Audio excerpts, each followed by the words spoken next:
Hello everyone and welcome back to the channel. Welcome to my review of UFC 297, which me and Callum have just finished our watch long literally about 20-25 minutes ago. So if you haven't watched that already, make sure to watch that and come back over here to watch their review. Yes, we have a lot to discuss, but let's start at the top of the card, the main event. Sean Strickland making his first title defense against Dricus Du Plessis. Dricus Du Plessis was trying to become UFC's first South African champion, and he did it. Yes, he did it. And new UFC middleweight champion Dricus Du Plessis beating Sean Strickland by split decision. I didn't have it that way. Obviously, in the preview, Dricus was my pick. I thought Dricus would get a late finish. I thought that he could survive the early onslaught of Strickland, and then for him to prevail in the championship rounds, which would be untested territory for Du Plessis, as he's never fought in the championship rounds in his MMA career. 23 pro fights in, and he's now fought 5 rounds for the first time. Watching the main event, did anything shock me? No. Sean Strickland, sharp on the jab, just like we've seen in his couple of title fights. The Philly roll, checking the leg kicks. And I thought Sean Strickland won the first round. Yes, Dricus was landing a couple of... I think he did land a takedown in the first round, but Strickland just popped straight back up. And, we saw it in the Whittaker fight that Du Plessis, didn't really look good round one, and we're thinking, oh, okay, could Strickland really take the fight away from him from the first round? Is this going to be a rinse and repeat? Strickland just gets in the groove and then just takes the fight away. But no, second round in, Dricus performs a lot better, a lot closer of a round. Dricus with the overhand. The thing is, when Dricus was landing the 1-2, yes, he'd catch the one on the shoulder, and then he was always be missing with the overhand. As Strickland just, dips away with the Philly shell. It was a lot more of a closer round, but I had it as 2-0 Strickland. I had it 2-0 Strickland, and I'm sat there with a watch on. People saying, 1-1. Dricus did better. Yes, Dricus did land a couple of takedowns, but there's a difference of landing a takedown and there's a difference of actually, doing something with the position that you get. But yeah, round 3 comes in, and this is when Strickland really stepped up the gas. And I think the key moment in this fight was reopening that cut above Strickland's eye. Because in the embedded series, when Strickland, is like sort of like joking around with Nina and stuff like that, and Nina is trying to hit him and stuff, and Nina's like, oh, I don't want to hit you and get you hurt, and Strickland's like, yeah, just don't touch this eye, because it was injured in sparring. And you saw once Dricus landed the 1-2, then catches Sean with the right, the eye splits open, and then it starts to bleed there, really affecting Sean's vision. And I think from there, that's where you saw Dricus step up the pace, because for me, I thought he was two rounds to 0 down.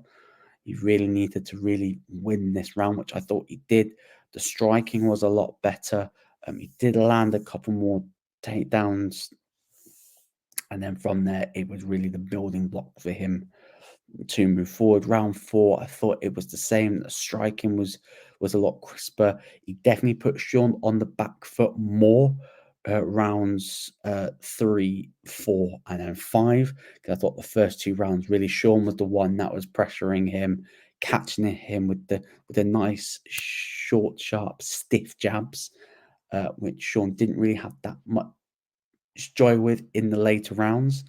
But however, the 5th round for me was like the flip of the coin, because at the end of round 4, I had it as 2-2, winner takes all. And like at the beginning of the round, like, I'm there thinking, does anyone want to win this fight, really? Does anyone want to win it? because there wasn't a lot of action, and then obviously the last minute and a half, they just hopped in the phone booth and they started swinging, and no one got dropped in this fight at all. I thought I actually thought Strickland won the fight towards the end of the fifth. At the end of the fifth, I thought he just did enough to win. It wasn't. Let me put it like this: it wasn't a robbery. It wasn't a robbery like I've already seen online this morning, because at the time of recording this, it's about 20 past. It's 7:30 in the morning UK time. Been up since probably 2:30. But yeah, it wasn't a robbery. It was a close decision. I thought it was Strickland that may have edged it, retained his belt, but no, Dricus becomes the first South African UFC champion. All credit to him and his team. Massive moments for him, his team, his country. So yeah, massive props to him. He called out Israel Adesanya, which I think, they've got history. I won't really touch on like what to do with each fighter afterwards, because there's another video in itself. But and then also in that, I'll touch on a few comments that Dana has already announced in his press conference, like he wants to do a South Africa card and at the end of the year, but he's going to announce Dricus' opponent next week, co-signing with Dana announcing Israel Adesanya's position. So it looks like that could be announced for UFC 300, which for me, I do not agree with. Israel, no, I mean, Dricus, his left eye is completely swollen. He was limping out the octagon. So I don't. Why would you put your champ under that much pressure to defend the belt again? Yes, I know it's in 3 months' time, but he's probably going to need a month or so just to recover from his injuries. You don't make your champion do that unless you've got other plans in mind. But yeah, it'd be very interesting to see what happens. It'd be very interesting to see what happens with Strickland, but we will touch on that in a separate video. Moving on to the co-main event. Raquel Pennington versus Mayra Bueno Silva, fighting for the vacant UFC Bantamweight champion after Amanda Nunes vacated it after her win against Irene Aldana, ironically, in Canada. So, yeah, I'd say with this fight in particular, I had Mayra Bueno Silva to win. I thought this was the opportunity for your new blood, your new guard of bantamweight, to really shine through. Mayra was hyped. She was getting Bruce to hype her up. I'm thinking, hey, you don't need Bruce to get you hyped. You don't need to hype Bruce. Bruce will hype you, sort of thing. And I thought the Raquel game plan, I didn't understand. Like, yes, we knew Raquel was going to be the better athlete on the feet. The boxing was crisp, but she kept on engaging in like the clinch, and I'm like, Mara's like a jiu-jitsu expert. Like, if she sees a neck, she's gonna take a neck and stuff like that. And why would you put yourself in an unnecessary position where you are the superior boxer? So why would you change a game plan to potentially get caught with one of Silva's strongest weapons? But however, I think this fight shows why I am not an MMA coach, a head coach devising game plans, because Raquel just sucked the energy out of Bueno Silva. It's like Silva had this massive adrenaline dump.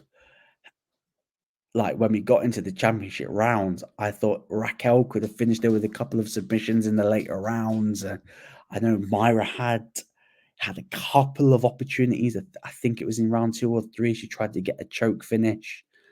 But no, I thought overall, the Raquel game plan worked. Just kept with the jab, really pressured Myra.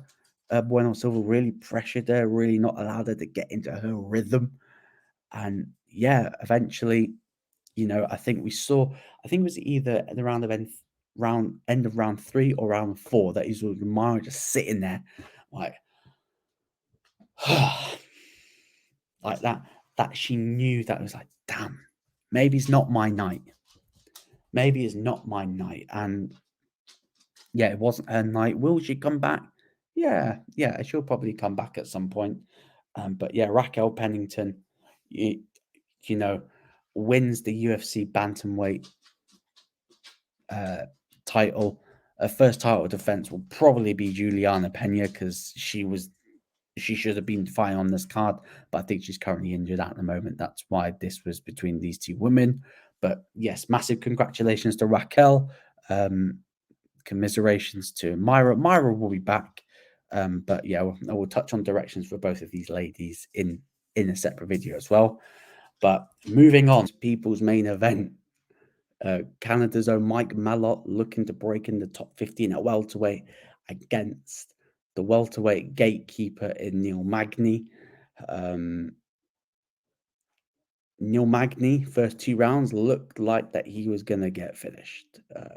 Not finished. It was looking like that he was heading for defeat. The leg kicks, I feel like for Mallot was really affecting him, just like the way that Ian Gary pieced up the legs in their fight. But Neil Magny heard the criticism. He hears, what? I'm supposed to be a gatekeeper. Hold my beer. A top talent you think can get through me? Hold that. How about I finish him with 20 seconds to go of the fight? Ground and pound. Mallot tries the jumping guillotine. Magny gets him down full guard.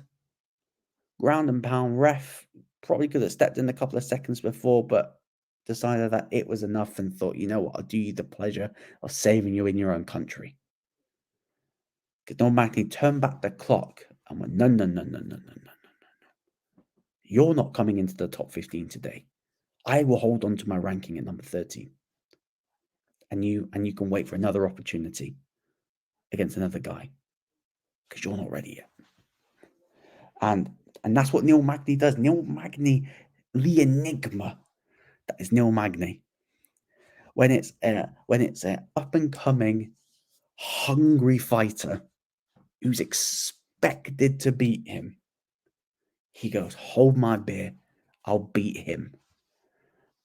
And then when he tries to make that jump like he did against Gilbert Burns, it comes short. But that's the sport. It's a crazy sport of MMA, really. It's a crazy sport. But yeah, congratulations to Neil Magny. Where does this leave him? Not particularly sure. I think he'll stay in the gatekeeper role. I think he'll fight up and comers, see if they're ready. Because if you can beat Neil Magny, then you're ready to be in this, you're ready to fight for that top 10 spot if you can beat him. But also on the card, Chris Curtis beating another Canadian, Marc-Andre Barriot. Good fight by both men. Definitely had Chris Curtis winning the fight, but when they did the split decision, it was like 30-27 Curtis. Okay. 29-28 Barriot. Okay. And 30-27 Curtis. I thought I had Curtis winning. I didn't expect him to win on 2 judges' scorecards all 3 rounds, to be perfectly honest. I thought Barriot did a lot better than that. I thought it was definitely 2 rounds to 1. But hey ho, judging is what judging is, and for Chris Curtis, I said that he's the middleweight gatekeeper. If you beat Chris Curtis, then you've got potential to really stay in this division, especially in the rankings. And he proved that again today. Like Marc-Andre Barriot was looking to climb in the rankings, and then Chris Curtis was like, hold on a minute, yeah, wait your turn. Not now. I'll put you back in the unranked selection of fighters, and then when you're ready, you can meet me again, sort of thing. Like a you shall not pass moment. Yeah, and then last fight on the card, Arnold Allen making his return to face the undefeated Movar Evloev. Yeah, I had Arnold Allen to win this by TKO, and like most of my predictions tonight, they all went out the bloody window because I think most of them were wrong. So yeah, stinker in the predictions area, but yeah, Movar Evloev, keeps he's still undefeated now. He's 18-0. I think all of his UFC wins are by unanimous decision. I thought this was a good fight to open the main card. I thought Arnold Allen was looking light on his feet, catching with Evloev with some good shots. I think if you're an Allen fan, I think you're always worried about the takedowns with Evloev, but I thought Allen did really well, with the takedowns. I know that there was a few times that there was some good scrambles between the two. I really thought Allen, didn't disgrace himself with the wrestling defense. But this fight definitely showed that Evloev has made improvements, because I thought his striking looked a lot better, looked a lot crisper. Okay, obviously not the full article, but he definitely made a big difference to his striking game. But for Allen, his striking looked a little bit off. Like he looked like he had a bit of rust, like a bit of octagon rust, because he hadn't fought since April of last year, since he lost to Max Holloway. Obviously, the third round, Allen's looking for the finish. He's 2 rounds to 0 down on the card, and he's a big finish. And obviously, you get the thing with the knee, with the illegal knees, and so in the fight, Allen's got Evloev, running up with the knees, kneeing him, and obviously with the unified rules, if there's 3 points of contact on the ground and you hit him in, with an illegal strike, but the way that it was seen in my eyes, it's like before he hit him in the knee, his arm, like his hand lifted up, and then he caught him with the knee. I think in the watch on, I think Chris said that they said it on commentary. I had commentary on a little bit and I couldn't hear it, so maybe I rewatch it and I'll go, okay, I see where they're coming from. But I think overall, I think that Arnold Allen's momentum is really halted, because he was undefeated when he came into the UFC, and now he's 0-2 in his last two.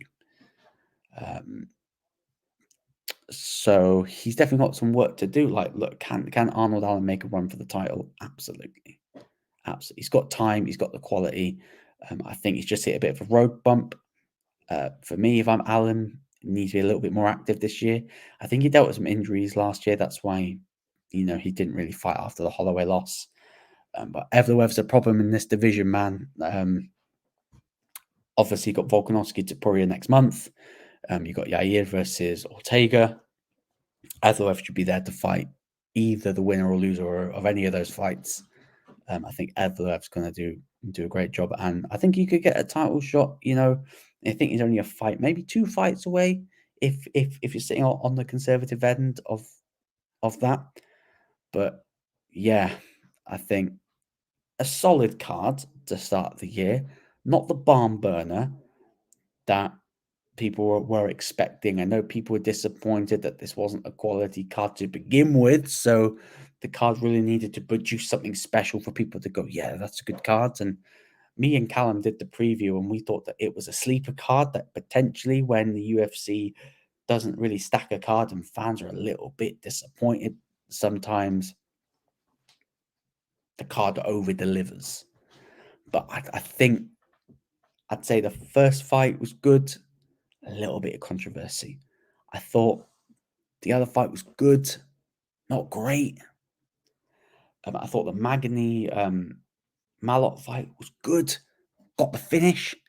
The only finish on this card, the only finish on this main card, I thought the main event was all right, bit of a war fest in periods. And I thought the main event took probably a round to get going. And I thought from there, it was a really good fight. But yes, UFC 297 done. Thank you, everyone that's tuned into this video. Make sure to hit the like, share, and subscribe button. I will be doing a video, so this will come out probably in the next hour or so, whilst I edit it and stuff. But this will be out in the next hour. Also, I'll probably be doing a video on Monday as well, just seeing directions for each fighters to go, which fighters should take next. And that will also recap on some of the comments Dana White made in the press conference as well. So make sure to tune into that. Make sure to subscribe to the Sanderson Show as well, where you'll catch me, Callum, Jamie Phillips for the watch along for the UFC. Combat catch-ups coming back on Tuesday as well. So make sure you tune into that. Keep an eye out to this channel as well. We're going to be more regular content as well this year, as we are on our road to 1,000 subscribers. Big target, but you've got to set big goals.